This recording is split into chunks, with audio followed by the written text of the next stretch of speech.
Secretary General. Pleasure to meet you.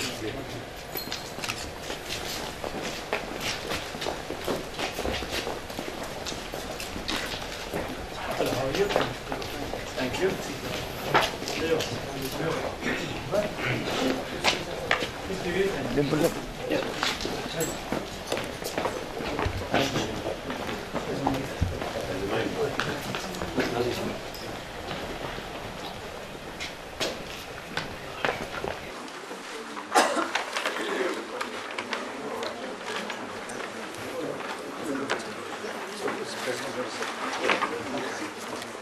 Good evening. Please sit down.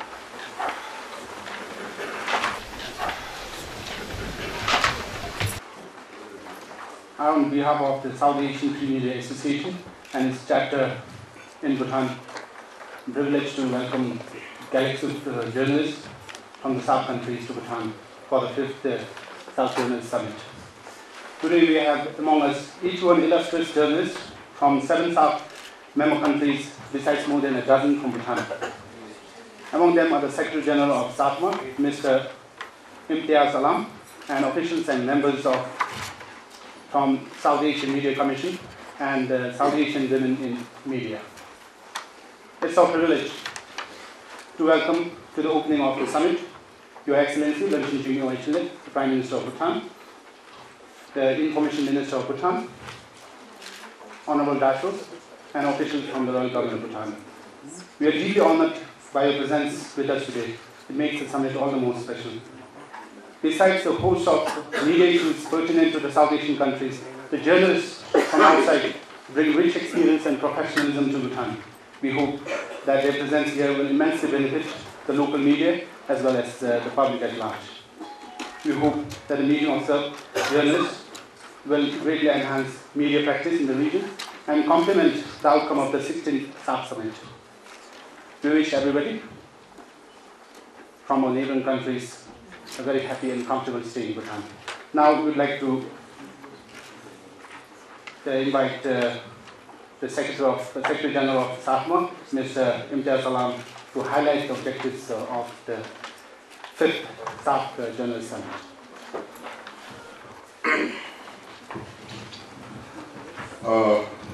Honorable Prime Minister of the Kingdom of Bhutan, Excellency Jimmy Thinley, Mr. Dolki, who is the Communication and Information Secretary, Mr. Jalbin Ahmed, our colleagues from South Asia, all 8 countries of South Asia. We are happy to get together here at our 5th SAARC Journalist Summit. We have been holding this summit ever since 2004, which was always graced by all the 7 previously and then 8 foreign ministers of SAARC.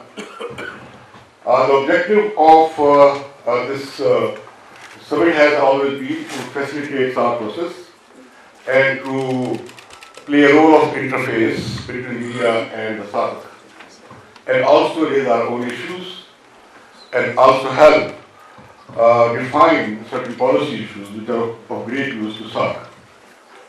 We are very happy to be in this paradise of the earth, this beautiful city of Paro, and we don't say any city, but beautiful nature.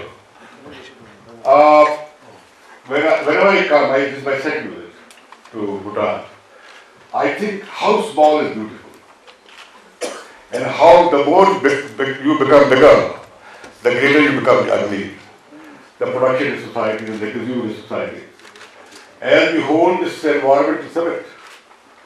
And it is the right place to hold this summit.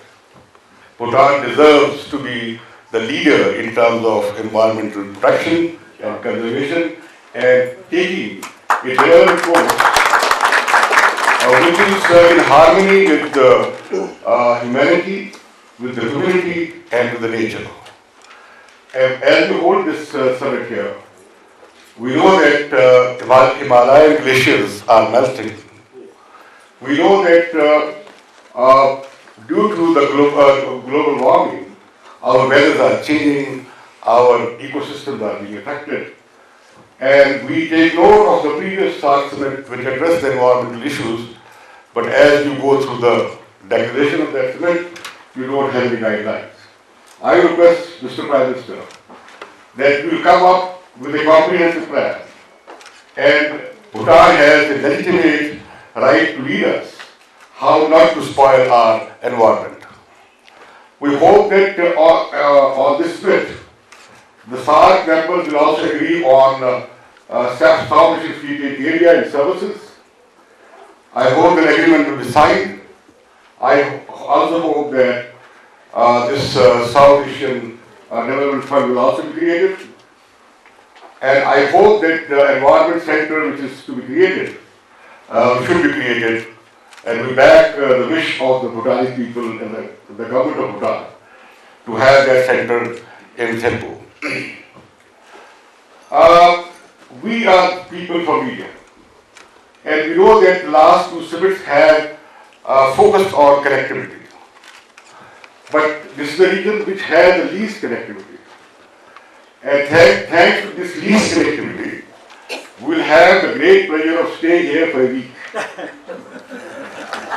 I wish that I would have lost my passport and never asked you to get my passport reissued by government, so that I could have stayed here happily after. Sir, I was referring to connectivity. This is a word which is replacing conflicts and the competition among nation states with economic, cultural and social cooperation and interdependence. This is the new mantra. And SAARC is backing this process or backing this new vision or new mantra. I recall the 14th and 15th SAARC summit, which focused on the connectivity. And but I am really disappointed to report that nothing has moved on that count. I recall the action plan prepared and issued by the information ministers.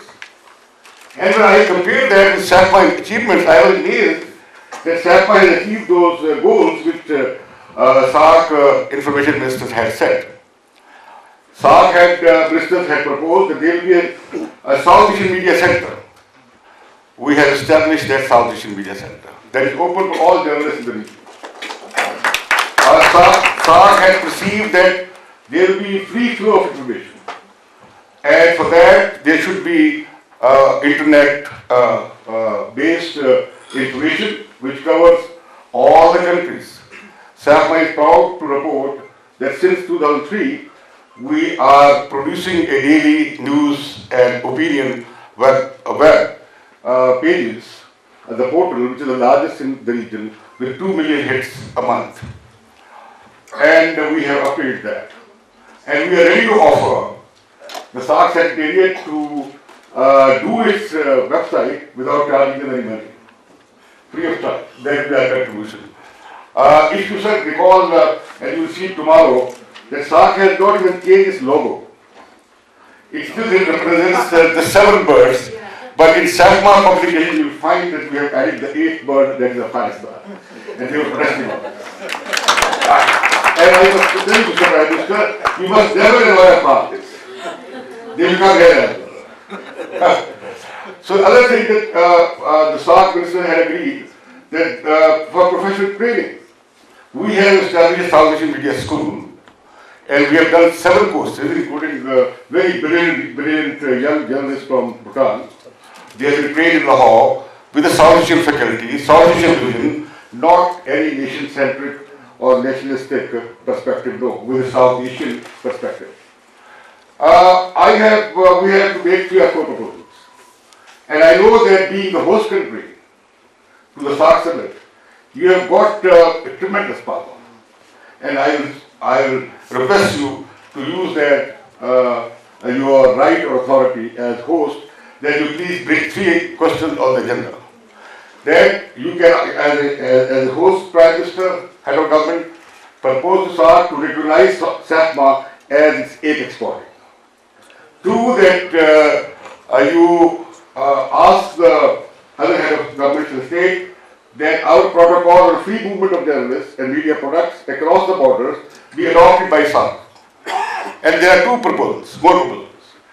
That the journalists who train, the governments and the member governments should give scholarship to those young journalists who should be getting this training. And we are ready to provide that training. And lastly, we don't want to be dependent on any assistance which come beyond our borders of South Asia. We want to be self-sufficient, we want to be self-sustaining, so we are proposing an endowment fund, South Asian Media Development Endowment Fund, with the proposed money of $20 million, just $20 million. Because we know, just $20 million. Because we know that you are creating this fund with $700 million, and I tell you that you appoint any chartered accountant or economist or specialist, that our use of that $20 million will be the most cost effective, beneficial and useful for your government and the SAARC. And I assure you that $20 million will remain in the reserve to help SAARC sustain itself. And I am, sir, presenting you both the papers for your consideration, for your government consideration, and also I hope that the copies of my letter to the foreign ministers and the proposal of the endowment fund creation, I am presenting to you with a great expectation. Ladies and gentlemen, good evening and welcome to the land you know as the land of the thunder dragon. I think this week we attempted to call it the land of the thundering dragon. If I may share a brief moment of Bhutanese history with you tonight. As most of you would know, journalists in the region, we celebrated 100 years of our monarchy in 2007. In 1907, the people of Bhutan had signed a sacred contract with the first hereditary king, Khonsar Ugen Wangchuk, reposing in him the will of the people, the mandate to reign. 100 years later, our kings believed that the Bhutanese people had achieved the maturity, the capability, the sophistication to govern ourselves.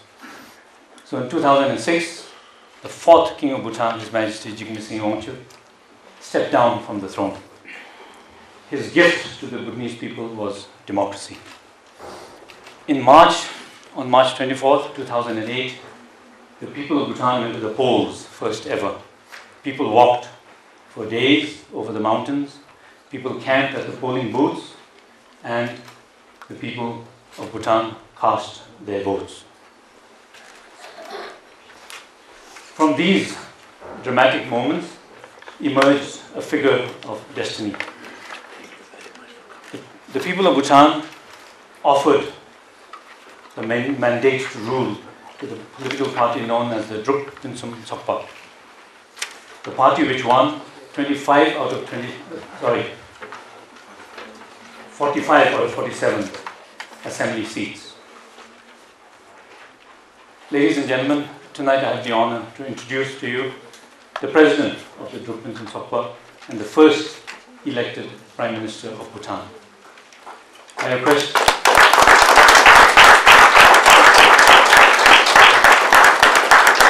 now request His Excellency the Prime Minister to address the 6th summit of the South Asian Free Media Association, the South Asian Women in Media, South Asia Media Commission.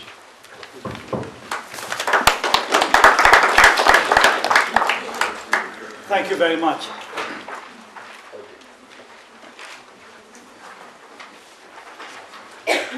Mr. Riaz-Uddin Ahmed, President, South Asian Free Media Association, Mr. Imtiaz Alam, Secretary General, South Asia Free Media Association, ladies and gentlemen of the press.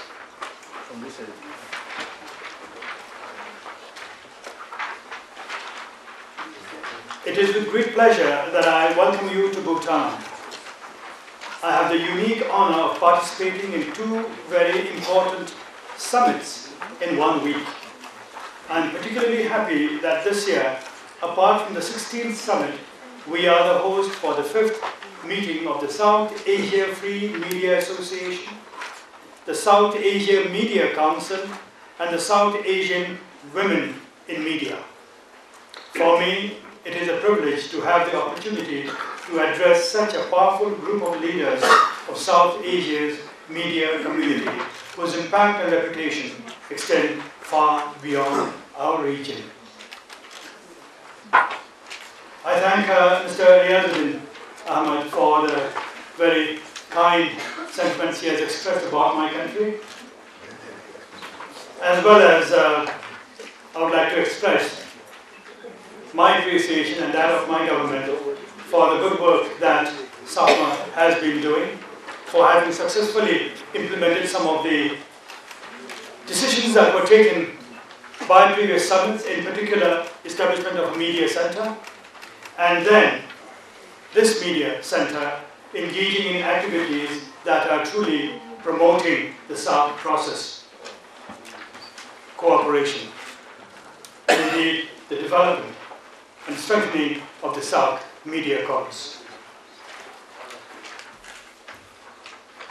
You have expressed certain hopes that should materialize out of this summit, and I'm quite happy to predict that I think most of them will happen. Most of them will come true. Over the last 3 days, our officials have met, and their deliberations and their discussions have been very fruitful. It's been very positive, and all these have taken place in a very friendly and cordial atmosphere. You have also conveyed through me certain questions to be raised with the leaders of the association of the region. I shall do so.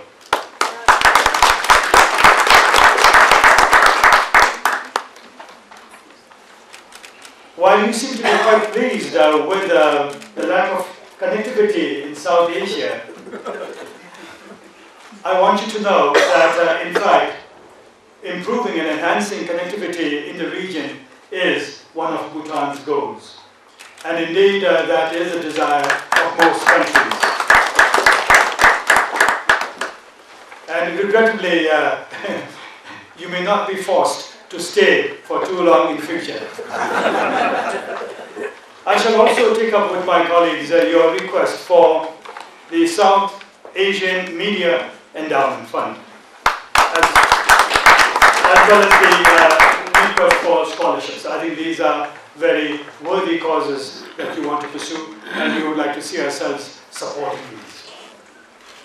Now, to go on with the text of my address here, I have heard of the adage prevalent among journalists: when you spend 1 week in a new country, you are able to cover it with fresh perspectives and complete impartiality. After 1 month, you are able to write a book about the country. I'm expecting many books on Bhutan. And after that, you have lost all sense of objectivity. Knowing that most of the 300 or so journalists visiting Bhutan this week are doing so for the first time, I hope that you get a true sense of the lives and aspirations of the people and government of Bhutan, even as you tell the story of the SAARC summit to South Asia and the world. I hope that here in Bhutan, you are also able to find the inspiration to build on your noble causes to achieve media development, a free flow of information, a culture of dialogue, and cross-border cooperation leading towards a South Asian Union. I entirely agree with you that information and media from the nerve system of governance, and during the course of this summit, I hope that my friends in the Bhutanese media will have the opportunity to interact with our more seasoned visitors and gain professional insights that will be so vital in the process of nurturing our young democracy. I join you today not in an attempt to lecture a room full of most knowledgeable professionals, in fact, source of knowledge and information, but to take the opportunity to share some of my thoughts on our national vision, values and priorities. I would also like to share with you some of my views on our experience with democracy, the theme of the SAARC summit, climate change, and some trends in the media in Bhutan and South Asia. I will try to place my perceptions in the perspective of the profound ideals of our philosophy of gross national happiness, or GNH, that I believe represents a higher goal for human development. Let me start by anticipating the skeptics. Gross national happiness is not a promise or a guarantee of happiness by the government of Bhutan to our people.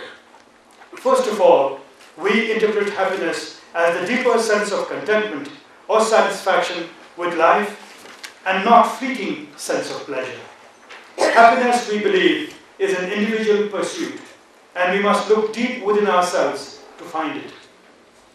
GNH, therefore, is a responsibility of the government to create the right environment for the people to find happiness. It requires that, since the single most important desire of all citizens is happiness, the endeavor of government must be to create conditions that will enable its citizens to pursue happiness. GNH relates development to contentment and happiness. Conceived by our fourth king, His Majesty Jigme Wangchuk, it is based on the belief that happiness can be best achieved through development that balances the needs of the body with those of the mind within a stable and sustainable environment. It stresses that material enrichment must not lead to spiritual impoverishment, and that it must address emotional and psychological needs of the individual. Bhutan's constitution holds the state as having the responsibility of promoting GNH as an arbiter of public policies and plans. Accordingly, the Bhutanese government has undertaken this responsibility through a four-pronged strategy popularly referred to as the 4 pillars of GNH. All development policies and programs of the kingdom must serve to strengthen these 4 pillars. And these are: 1. Equitable and sustainable socio-economic development. 2. Conservation of the environment. 3. Preservation and promotion of culture. And 4. Promotion of good governance. In our attempt to translate the concept of GNH into practical, measurable programs, these 4 pillars have been elaborated into 9 domains and 72 variables. In the context of your meeting, I will expand on 2 of the 4 pillars of gross national happiness. These are promotion of good governance and preservation of the environment.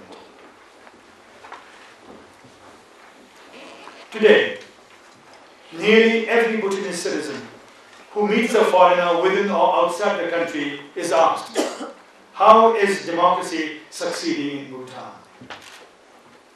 I would reframe this question: why will democracy succeed in Bhutan? While democracy is sweeping across the globe, in many ways as a brand name for socio-political change, I'm sure you will agree with me that it is up against formidable challenges in many developing countries, including our own region. So let me share with you some views on the latest developments and changes in our small country since we adopted our constitution 2 years ago and created a polity that is often referred to today as the youngest democracy in the world. Our democracy has taken a unique path. It was initiated by a king who placed his trust in the collective wisdom and right of his people. A king who, in his wisdom, envisioned parliamentary democracy as an opportunity and a responsibility of the people to decide their own destiny.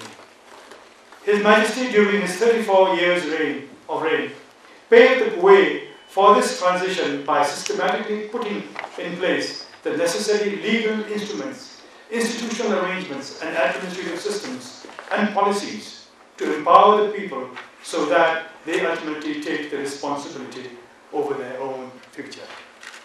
No head of government, no ruler has ever worked so hard to marginalize himself from the seat of power, from the center of power.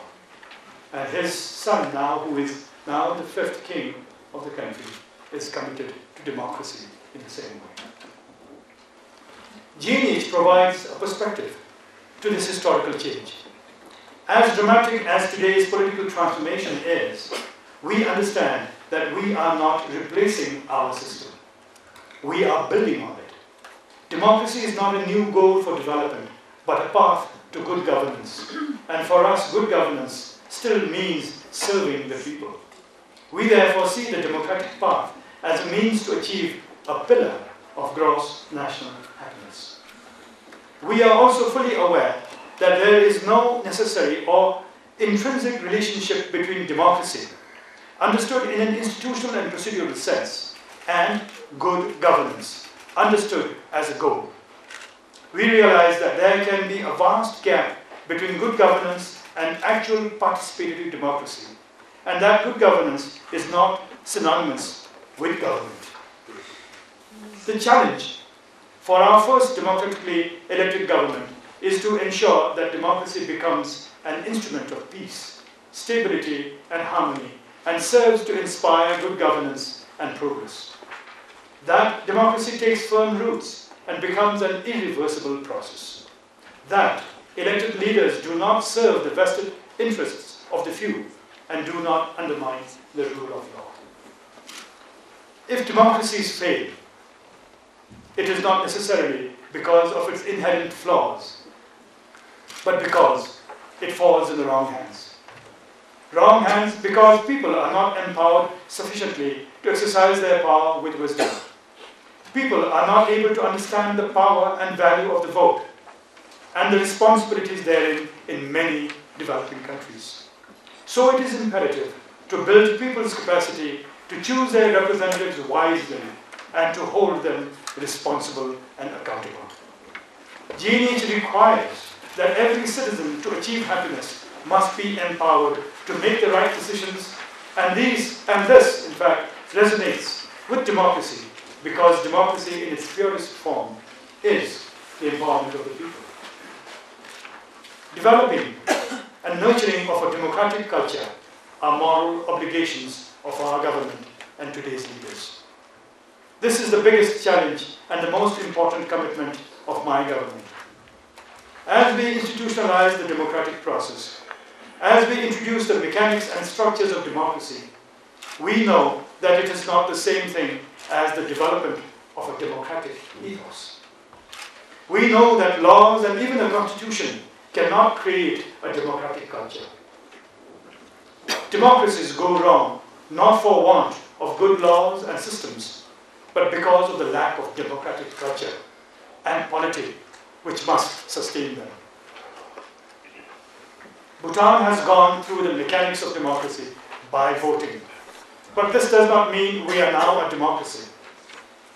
A culture for democracy through public engagement and discourse, where views and feedbacks are openly shared, is yet to become visible except in the halls of parliament. It is a fragile, emerging democracy.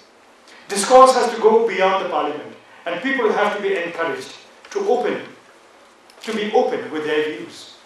As citizens are given more access to information, they are better informed and better able to take part in government and politics. The essence of democracy being, again, the empowerment of the people. Ladies and gentlemen, this is where we appeal to the media to play a responsible role in informing the people. A role that includes media education and media literacy. A role to promote democratic culture in our region. I believe that the media have the added responsibility in emerging democracies, where the literacy rate is low, of educating the people on the real values of democracy, going beyond elections. Democracy and GNH are all media must be in transparency in government and governance, thus deepening democracy. The theme of the Silver Jubilee SAARC Summit, climate change towards a green and happy, climate change, green and happy, could not be more relevant or timely. Theme is towards a green and sustainable South Asia to be promoted through right actions, policies with respect to climate change. As we sit here in the Himalayas, I ask you to contemplate on some disturbing facts. The Himalayan glaciers are receding at an alarming speed. There are many who say and who claim that this is not the case. I made my case at the Delhi Sustainable Development Summit. And I related my experience of flying what I saw on my flight from Thimphu to Delhi along the Himalayas. Our mountains are less majestic, are less awe-inspiring and pristine than they were earlier. The change that we see in the Himalayas between 1989, when I first took a flight to Kathmandu, and now is very, very disturbing indeed. More than 1/10 of the world's population depends directly on the waters of the Himalayas for survival. In fact, my text is wrong here. Close to 1/3 of human society depends on the waters of the Hindu Kush Himalayas, with about 1/10 of the population in South Asia depending directly on it. The rising temperature has not only melted the fresh snow and stripped further layers from past centuries, they now look more and more like a high wall of grey and jagged outcrop of rocks, fragile and crestfallen. Meanwhile, the sea levels are rising at an equally alarming pace, and together with the glacial melt, causing climatic trends that are devastating South Asia. So we are losing our water and food, suffering calamities like floods, earthquakes and storms, and all that is basic to human well-being and happiness. South Asia cannot afford to ignore these ominous signs. We must take a lead in reversing climate change. By the way, I mentioned earthquake here too, because earthquake, as some scientists are now discovering, is also related to climate change. Not all, but the greater frequency has to do with climate change.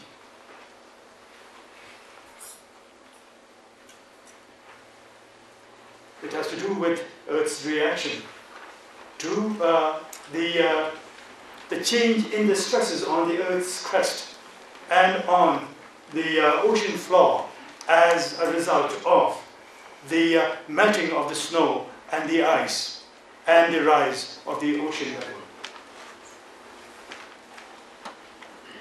Why is this happening? Development, particularly in the past century, has not advanced human civilization or refined human behavior. Instead, it is driven by a raging greed and an excessive desire to consume. Development has been based entirely on GDP, the model that promotes unlimited economic growth as a means to human well-being and satisfaction. This has led to mindless consumption, more waste at the cost of more resources. The very air, water and soil that are sources of sustenance are being poisoned. How will the human race go on?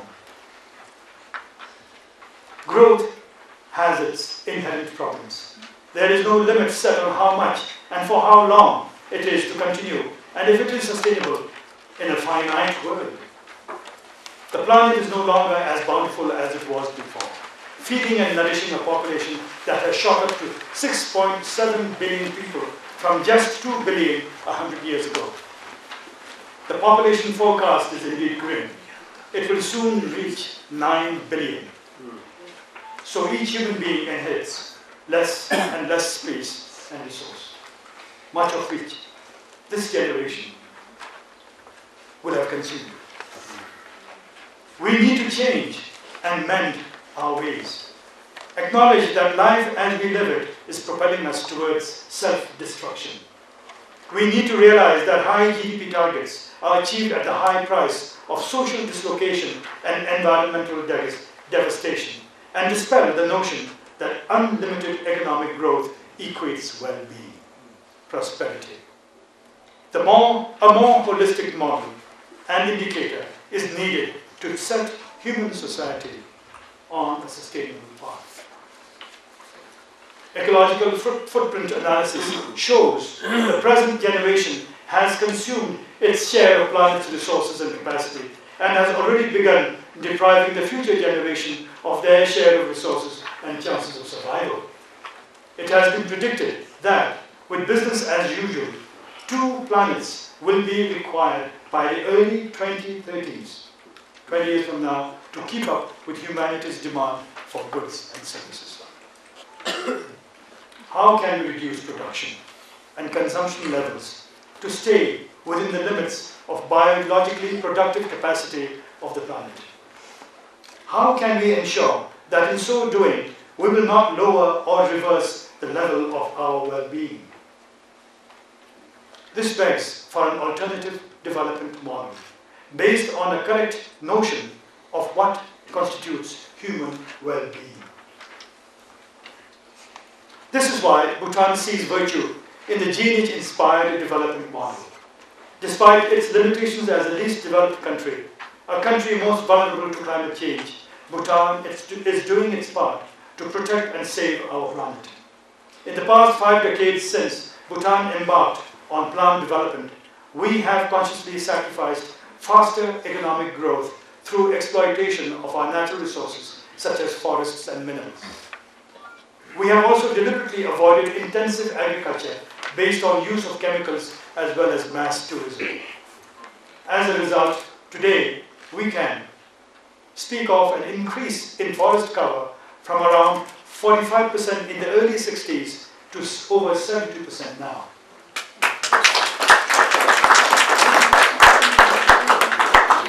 We have also placed more than 50% of our total land area under parks and protected areas, thereby providing a safe haven for flora and fauna. This successful conservation agenda, however, comes at a cost. Bhutan is carbon negative, and we have committed to remain carbon neutral at the COP15 in Copenhagen. That was our pledge, that Bhutan forever will remain carbon neutral and that we will sequester more carbon than we actually emit. It's a huge undertaking. This commitment is in line with our philosophy of gross national happiness and our role as a responsible member of the global community. We believe that the path we have taken is not only ecologically correct, but it is morally proper and correct as well. Thank you. Ladies and gentlemen, these are issues that the media must ponder, as it does. For it is the media that can help the world garner the political will and courage to undertake a paradigm shift that will bring about fundamental changes in the way international and national security, finance, politics, and power are structured and conducted. Journalists, now more than ever, need to understand issues ranging from economics to science and development. You must play a constructive role in channeling your passion and your desire for change by exploring new paths and offering solutions, being both torchbearer and public watchdog. Our media must expose the illusory nature of wealth, as illustrated by the Great Depression, the recent Asian financial crisis, and the global economic recession. These have made it very clear that the prosperity we speak of has merely been an illusion, that they are not real. How can they be real if what you have, what you claim to have, if all the millions and the billions, the bank balances you have, disappear overnight? Where is radio? The paradigm shift will, however, entail unfathomable social ramifications. Are we ready to undertake it?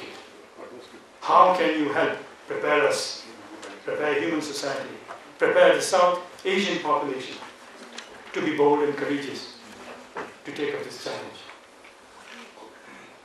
As we emerge from a communication system strongly steeped in oral tradition, Bhutan is experiencing a rapid growth in both traditional and new media.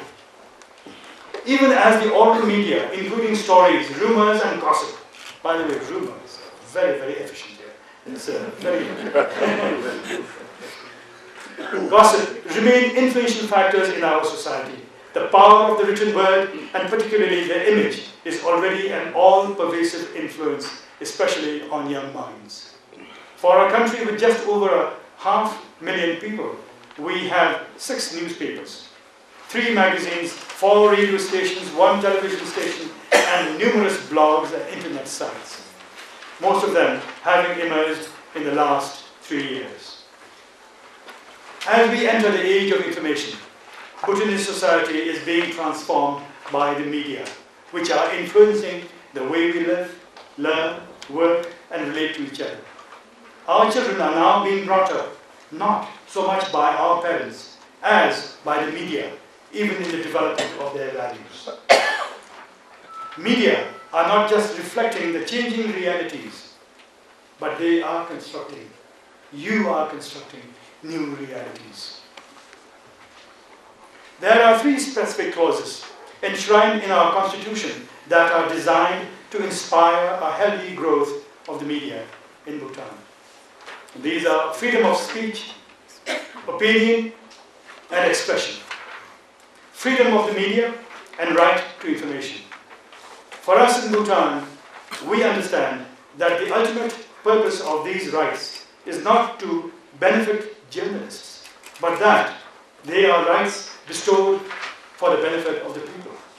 The media, like the government, is mandated to serve the people those rights. And that is why my government has officially recognized the media in Bhutan as the 4th branch of government.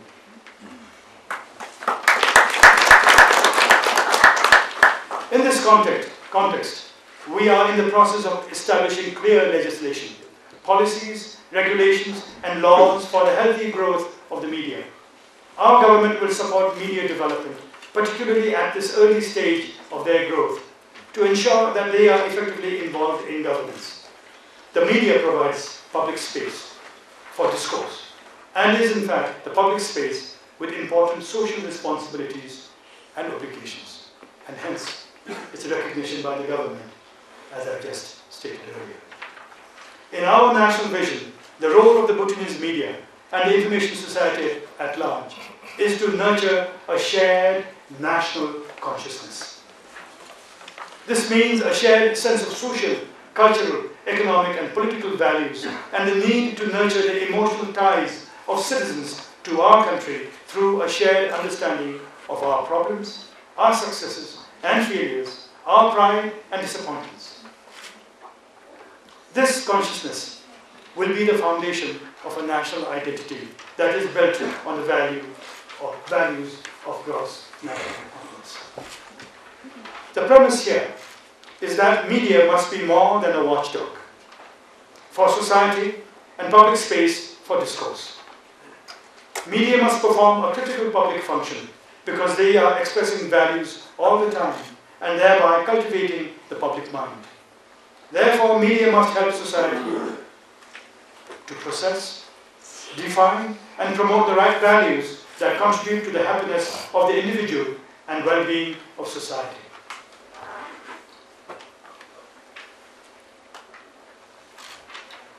I would also think that while this is the experience of a small society just beginning to feel the force of global media penetration, the same issues and challenges face South Asia, home to 1/5 of mankind. The media in all the 8 countries of South must feel the need to localize in the face of globalization. The South Asian media must create a 21st century South Asian identity. And this calls for creative and participatory media rather than media that just reproduces foreign programs and transmits foreign ideas. It is great that we talk about giving people the freedom to choose and to make their own decisions. But I would argue that in terms of media content, it is more important to give them the choices in the form of homegrown content. The media themselves are always making choices, what to broadcast, what to print. People must be empowered to make the right decisions and choices. And in a G&H context, the regulations, the regulators, the government, and professionals must make conscious choices for the good of the people. G&H, in a sense, conveys a strong caution against the tide of commercialism, the ethics of consumerism that is driving media towards the lowest common denominator.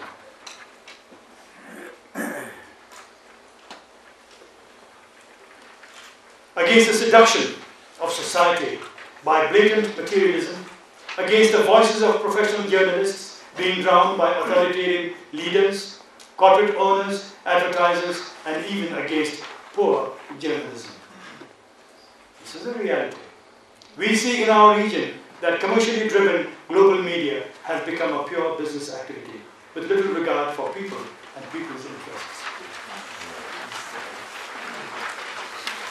Maybe I'm exaggerating.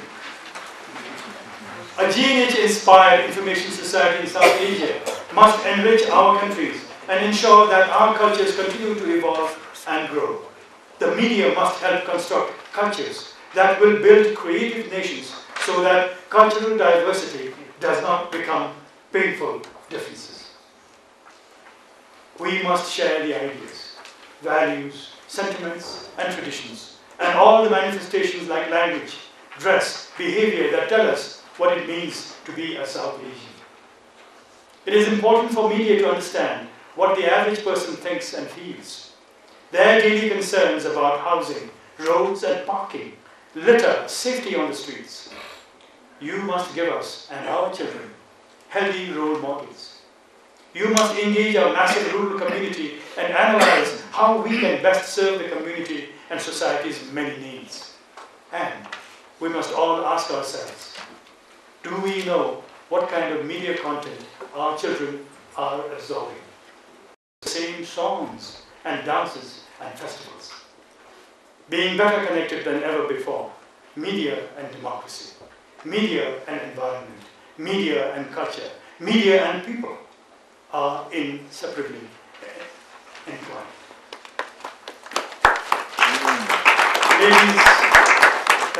Ladies and gentlemen, finally, as a citizen of South Asia, I appeal to you, the leaders of South Asian journalism, to see your audience, readers, listeners, and viewers as citizens and not consumers. Thank you, Teston.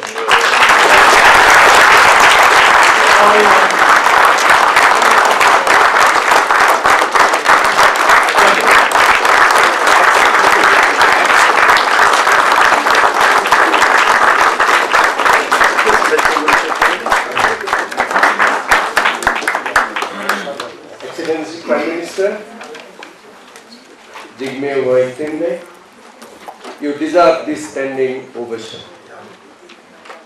Bhutan has unfolded its potential by deciding to hold this SAARC summit in Bhutan and SAARC Journalist Summit here.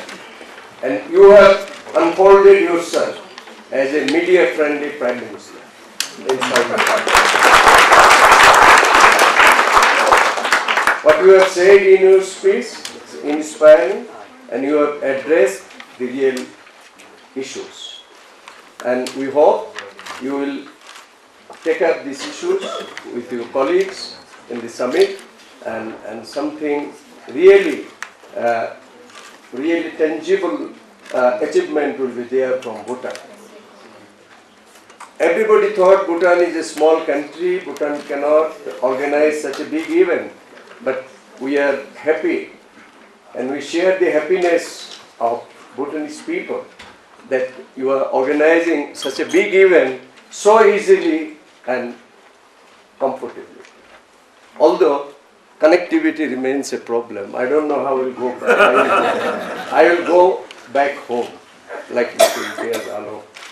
And I thank you very much for delivering such an enlightened speech.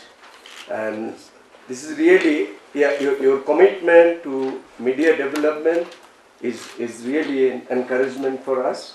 And I can assure you, from SAPMA, from my colleagues, if you support SAPMA and media, we will support your democracy.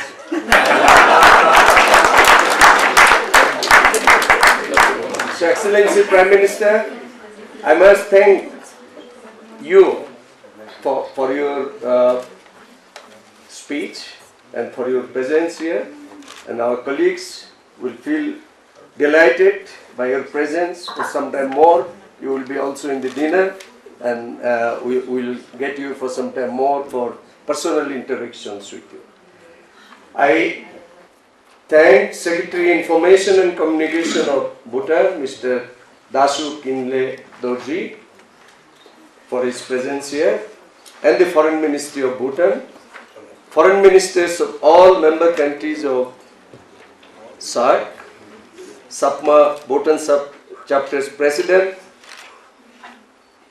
Nidra Jangpuk, former Secretary General Rinjin Wangchuk, Bhutan SWAM's President Sonom Pelden, Bhutan South Asia Media Commission President Choki Shomo, above all SAPMA Bhutan General Secretary and Coordinator of Journalist Summit Phunso Choden, our